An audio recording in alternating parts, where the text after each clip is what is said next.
Students, मैं अशोक पटेल एक बार फिर से स्वागत करता हूं मैट्रिसेस एंड डिटरमिनेंट की वीडियो लेक्चर सीरीज में। एंड आज के वीडियो में हम देखने वाले हैं डिटरमिनेंट। तो फर्स्ट ऑफ ऑल हम डिटरमिनेंट की डेफिनेशन देख लेते हैं कि डिटरमिनेंट एक्चुअली होता क्या है, फिर उसकी प्रॉपर्टीज के बारे में भी डिस्कस करेंगे। तो स्टार्ट करते हैं उसकी डेफिनेशन से। तो देखो, for any square matrix determinant is defined as, suppose ये हम एक 2x2 मैट्रिक्स ले रहे हैं,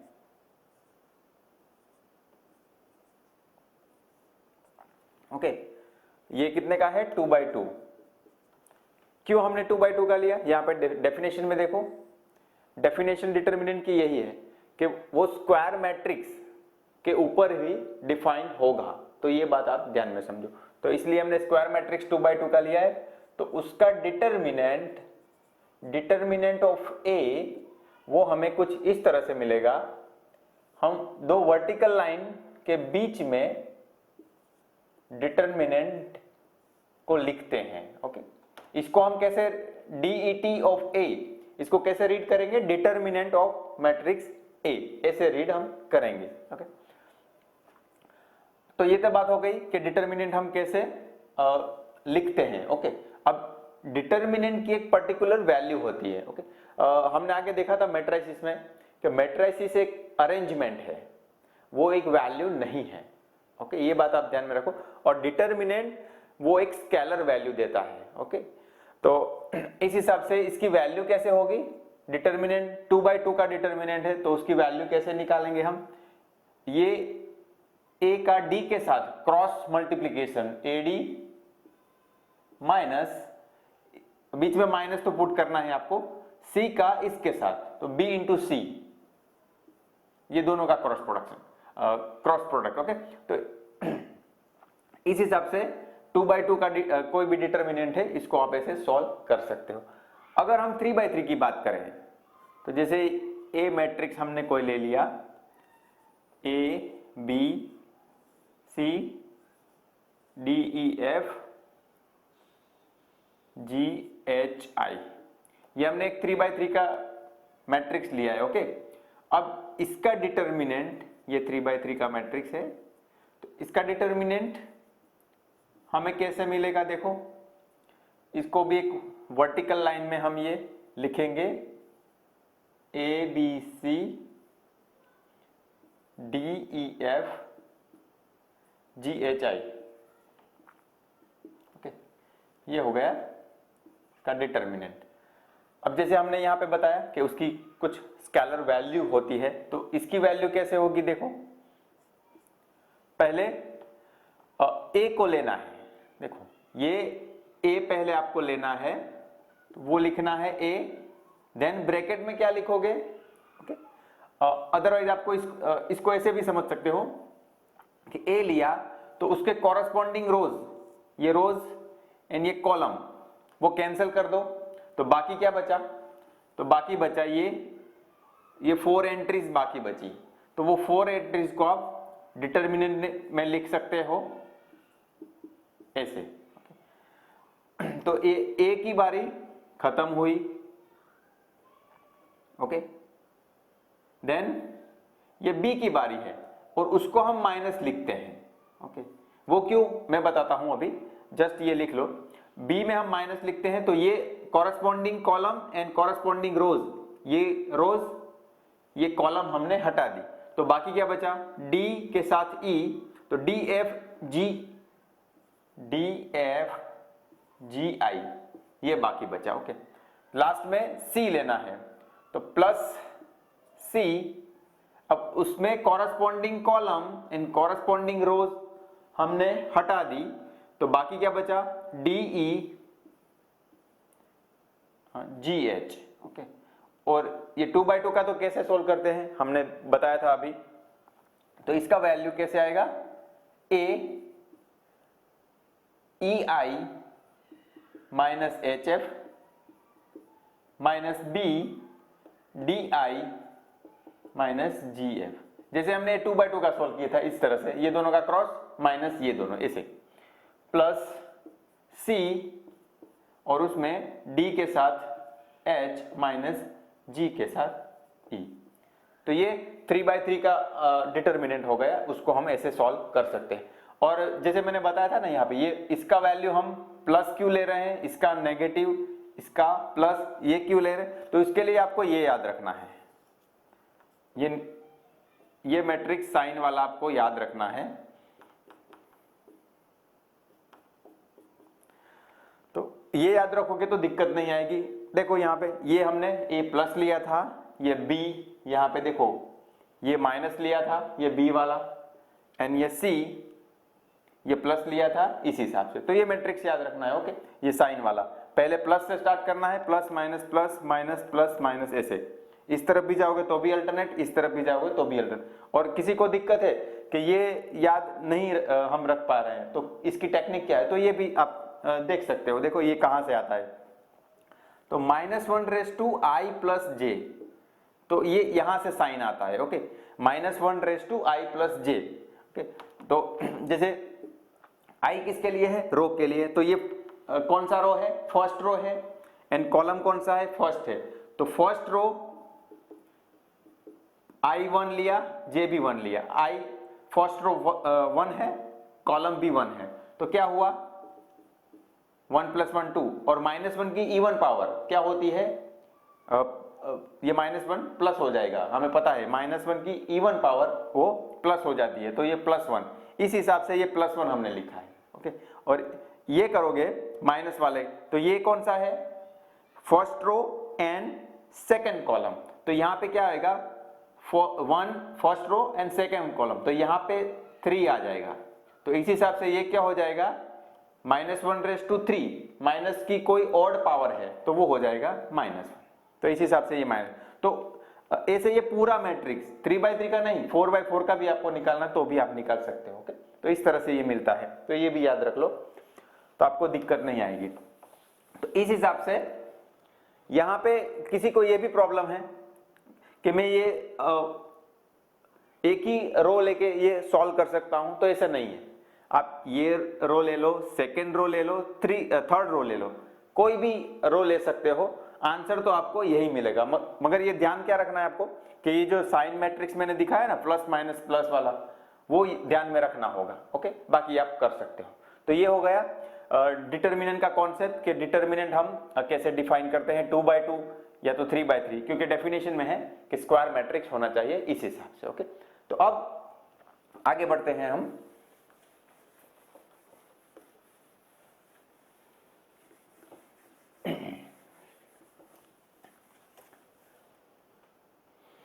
अब इसके कुछ एग्जाम्पल आपको बेसिक चाहिए, तो हम यहां पे कुछ लगा सकते हैं, आपको दिखा सकते हैं। ये एक डिटर्मिनेंट 2/2 का है। ओके, इसका सॉल्यूशन चाहिए तो हमने 2/2 का तो बहुत ही सिंपल है। देखो 3 के साथ 1, ये क्रॉस मल्टीप्लाई करना है, तो 3 के साथ 1 3, बीच में माइनस, और 2 के साथ -1 दैट इज -2, तो 3 ये minus minus plus 2 that is 5, तो ये डिटर्मिनेंट की वैल्यू आई 5। और नॉर्मली आपको लिखना है तो डिटर्मिनेंट को हम कैपिटल डी से डिनोट करते हैं, तो ये भी आप साइन लगा सकते हो, इसमें कोई दिक्कत वाली बात नहीं। तो ये 2/2 का हो गया। अगर आपको 3/3 का चाहिए कोई डिटर्मिनेंट,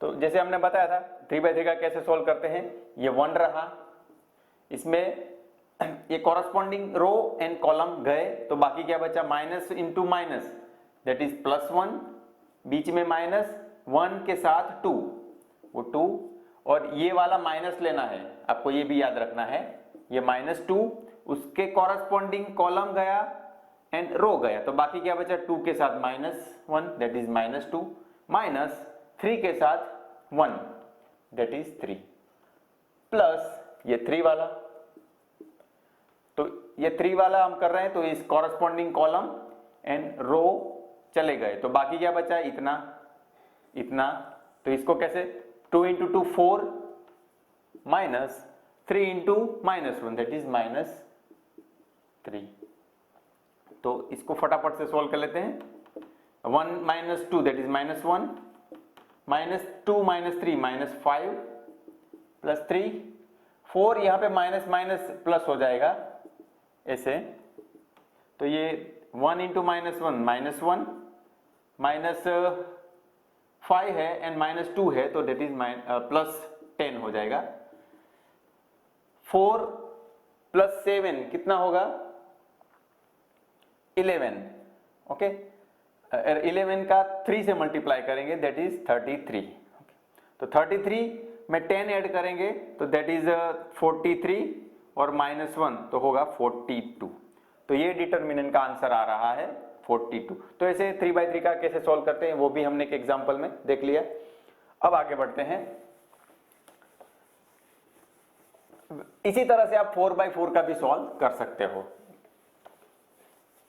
अब हम इसकी कुछ इंपॉर्टेंट प्रॉपर्टीज के बारे में डिस्कस कर रहे हैं, जो बहुत ही इंपॉर्टेंट होता है जब इसको आप सॉल्व कर रहे हो एग्जाम में या तो कोई भी ऐसी जगह पे, तो ये टेक्निक्स आपको बहुत ही हेल्पफुल होगी। तो देखिए यहाँ पे क्या है, फर्स्ट प्रॉपर्टी क्या है। ओके, मैं यहाँ पे सभी लिखूंगा नहीं, जैसे मैंने पिछले लेक्चर में भी बताया था कि इसकी लेक्चर नोट चाहिए तो वो मेरी वेबसाइट से डाउनलोड कर सकते हैं, जिसकी लिंक मैंने डिस्क्रिप्शन में डाली हुई है। तो यहाँ पे आप इसका जस्ट कॉन्सेप्ट समझिए। ओके, तो फर्स्ट प्रॉपर्टी क्या है कि अगर कोई डिटर्मिनेंट दिया है और उसका ट्रांसपोज फाइंड करते हैं तो वो दोनों का वैल्यू सेम टू सेम रहता है। ये है फर्स्ट प्रॉपर्टी। तो देखो इसको मैं एक एग्जांपल के थ्रू आपको समझा रहा हूं। 1 2 3 4 ये एक डिटर्मिनेंट है। अब इसका ट्रांसपोज ले लो, इसका ट्रांसपोज तो क्या ये 1 2 रो में है, इसको हम कॉलम में लिख देते हैं 3 4। तो ऐसा बोलना चाहता है ये फर्स्ट प्रॉपर्टी कि कोई डिटर्मिनेंट है उसका ट्रांसपोज ले लो तो दोनों की वैल्यू सेम टू सेम रहेगी। अगर मैं सिंबॉलिकली इसको दिखाऊं तो ऐसे कुछ, एक डिटर्मिनेंट है और उसका ट्रांसपोज, वो दोनों की वैल्यू सेम टू सेम आएगी। तो ये है एक प्रॉपर्टी। ओके, अब देखते हैं दूसरी प्रॉपर्टी। दूसरी प्रॉपर्टी क्या है कि कोई डिटर्मिनेंट में कोई स्केलर कांस्टेंट मल्टीप्लाई करना है आपको, तो वो कैसे मल्टीप्लाई होगा। ओके, तो वो मैट्रिक्स के तरह सभी एलिमेंट्स के साथ ये मल्टीप्लाई नहीं होगा, या तो वो किसी एक रो के साथ या तो वो किसी एक कॉलम के साथ मल्टीप्लाई होगा। तो ये भी बात ध्यान में रखो। देखो यहाँ पे एग्जांपल में ले रहा हूं, जैसे ये वाला ही ले लो ना 1 2 3 4, ये डिटर्मिनेंट में मैं कांस्टेंट के मल्टीप्लाई कर रहा हूं तो क्या होगा, जिस तरह मैंने बताया कि एक रो, तो यहां पे मल्टीप्लाई करो के 2k, ये एज इट इज, या तो ऐसे रो में नहीं आप मल्टीप्लाई करना, कॉलम में मल्टीप्लाई करो, तो ये वाले कॉलम में मल्टीप्लाई करो, यहां पे k, यहां पे 3 के साथ k 3k, ये एज इट इज। तो ये ही प्रॉपर्टी है। देखो फिर से कि एक डिटर्मिनेंट में कोई कांस्टेंट मल्टीप्लाई करता है करते हैं हम, तो या तो वो किसी रो के साथ, एक ही रो के साथ, ये भी बात ध्यान में रखो, और या तो वो कोई एक कॉलम के साथ मल्टीप्लाई होगा। वो मैंने एग्जांपल के जरिए आपको समझा दिया। ओके, ये दूसरी प्रॉपर्टी हो गई। जैसे 3/3 में देखना है तो देख सकते हो 1 2 3,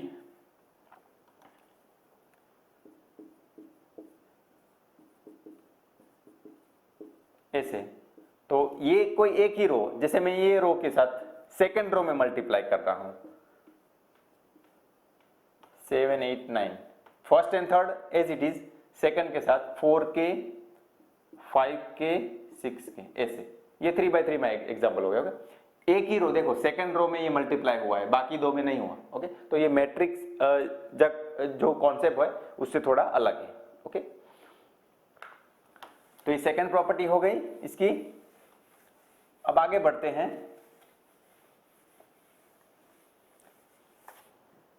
थर्ड प्रॉपर्टी कि कोई भी डिटर्मिनेंट में दो रोज या तो दो कॉलम इक्वल है तो उसकी वैल्यू 0 होगी।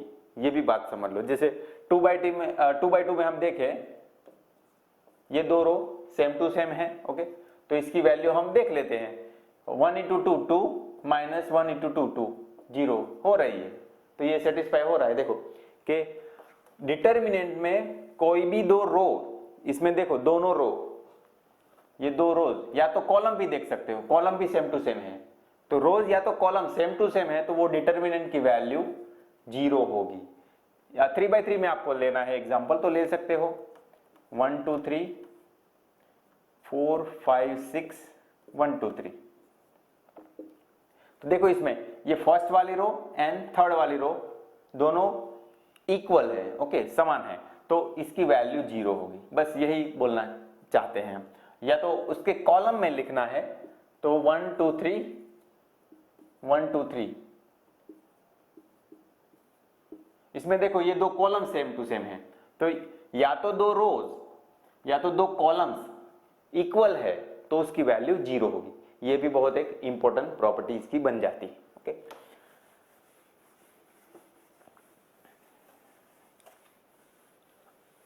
अब नेक्स्ट प्रॉपर्टी नंबर 4 के डिटर्मिनेंट में कोई एक रो दूसरे के साथ एडिशन करते हैं उसका या तो सब्ट्रैक्शन करते हैं तो उसकी वैल्यू चेंज नहीं होती। देखो यहां पे जैसे ABC DEF GHI, जैसे ये एक डिटर्मिनेंट है, ओके। अभी मैं क्या कर रहा हूं, ये रो को सेकंड में ऐड करूंगा, ओके। तो क्या होगा यहां पे D तो है ही, ये A ऐड होगा, E के साथ B ऐड होगा, F के साथ ये C ऐड हो गया GHI। तो ये बोलना चाहता है ये प्रॉपर्टी नंबर 4। देखो कि कोई डिटर्मिनेंट है उसमें एक रो दूसरे में ऐड करते हो या तो सब्ट्रैक्शन करते हो, ओके, तो उसकी वैल्यू चेंज नहीं होगी। जैसे हमने दिखाया यहाँ पे ये रो इसमें ऐड किया तो देखो ये ऐड हो गया, फिर भी इसकी वैल्यू हमने इक्वल लिखी है, यही प्रॉपर्टी है इसकी। तो एक रो को दूसरे में ऐड करेंगे तो उसकी वैल्यू चेंज नहीं होगी। ऐड ही नहीं, मैंने बोला ना सब्ट्रैक्शन, यहाँ पे प्लस की जगह पे अगर मैं माइनस करता हूं और माइनस किया, इसका मीनिंग क्या हुआ कि ये रो हमने इसमें से निकाला, सब्ट्रैक्ट किया, ओके, तो इसकी वैल्यू चेंज नहीं होगी। तो ये भी बहुत इंपॉर्टेंट प्रॉपर्टी है, जो कि ये सभी कहां पे हमें यूजफुल होगी, जब आप सॉल्व कर रहे हैं डिटर्मिनेंट, तो ये सभी प्रॉपर्टी उसमें बहुत ही हेल्पफुल होगी आपको।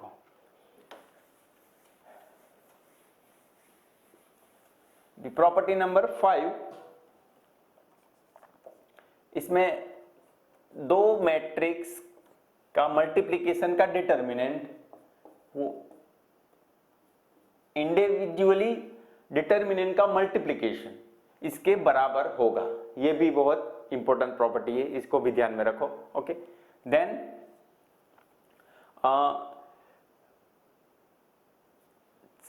छठा प्रॉपर्टी इसका देखो कि कोई डिटर्मिनेंट है उसमें दो रो को हम इंटरचेंज कर रहे हैं, ओके, ध्यान में रखो। जैसे ABC DEF GHI, ये दो एक डिटर्मिनेंट है, उसमें कोई भी दो रो इंटरचेंज कर रहे हैं हम, ये दोनों को इंटरचेंज कर रहे हैं DEF ABC GHI, तो उसकी वैल्यू माइनस से अल्टर होगी, ओके। ये बात समझ लो। देखो कि क्या है प्रॉपर्टी, फिर से देखो कि कोई डिटर्मिनेंट में कोई भी दो रो या तो कॉलम को इंटरचेंज करते हैं। यहां पे हमने ये रो को सेकंड में लगाया, सेकंड वाले को फर्स्ट में लेके, दोनों को फर्स्ट एंड सेकंड रो को इंटरचेंज किया, तो क्या आया आगे, माइनस से अल्टर होता है, ये ध्यान रखो। रोज या तो कॉलम दोनों में ये अप्लाई होगा, ओके। तो ये एक छठा प्रॉपर्टी हो गया। अभी लास्ट जो इंपॉर्टेंट है वो प्रॉपर्टी कुछ इस तरह से कि A1 plus A2 B1 plus B2 C1 plus C2, just a minute,